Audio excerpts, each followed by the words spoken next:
Well, you've got the first course, and the first course that you ever took in project management, you were told about the triangle, the island triangle.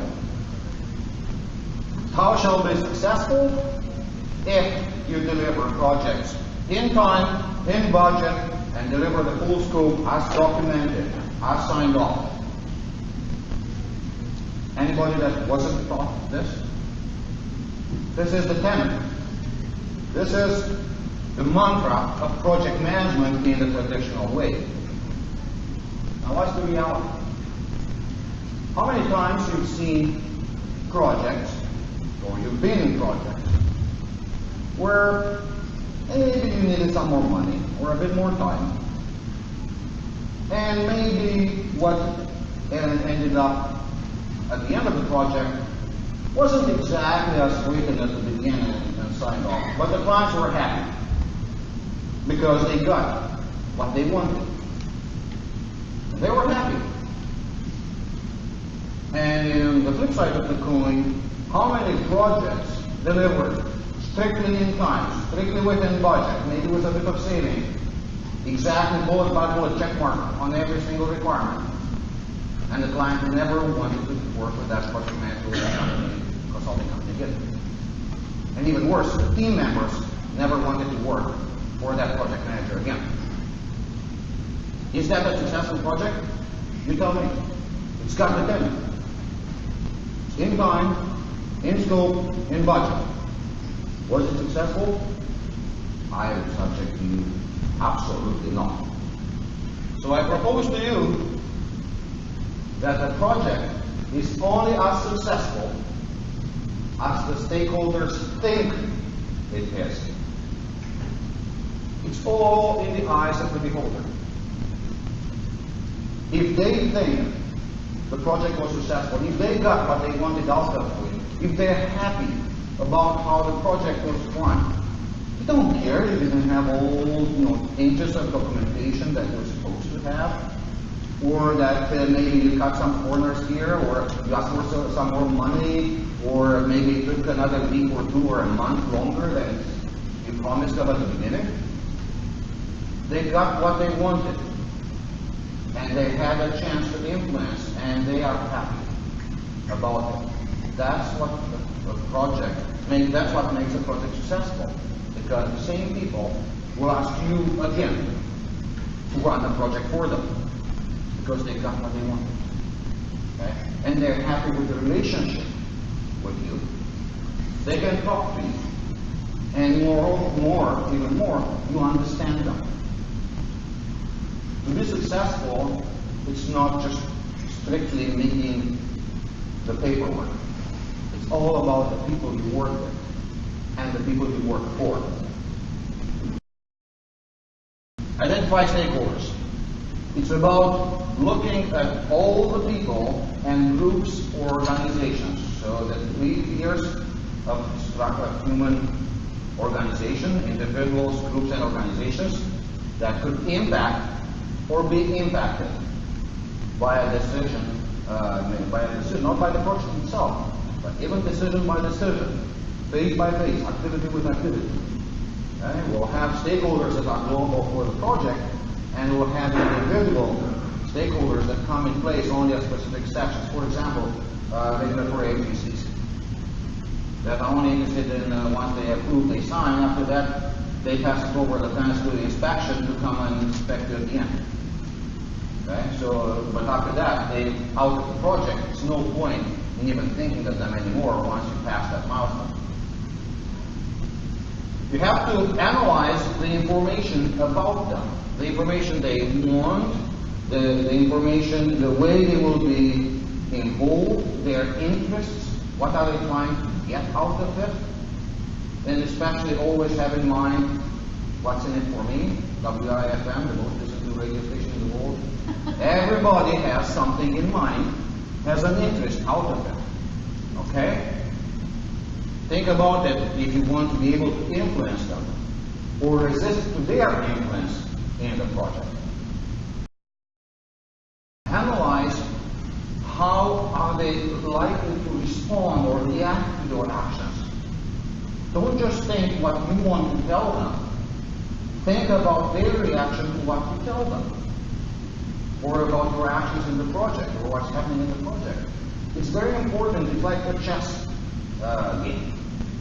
You have to think 2 or 3 moves ahead to not be surprised by their reaction, because those surprises are usually negative.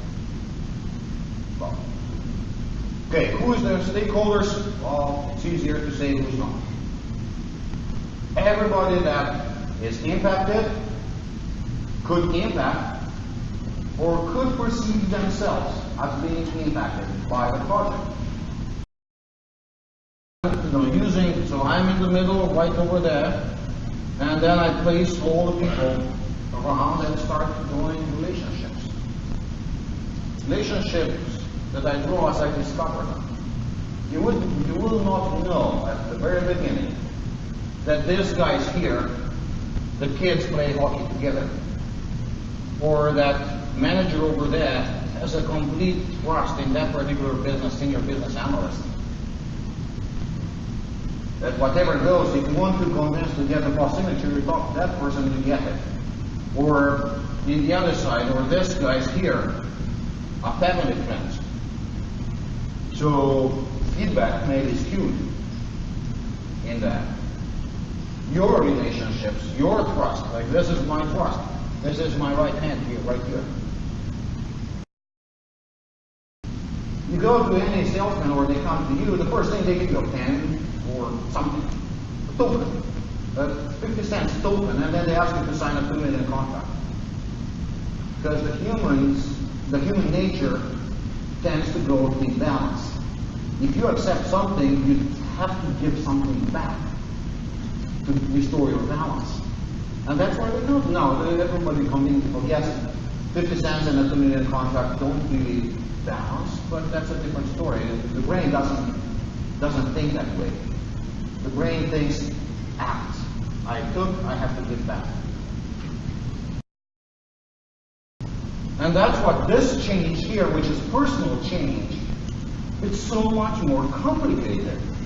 You're trying to move their belief factor from one place to another place in relationship to your project.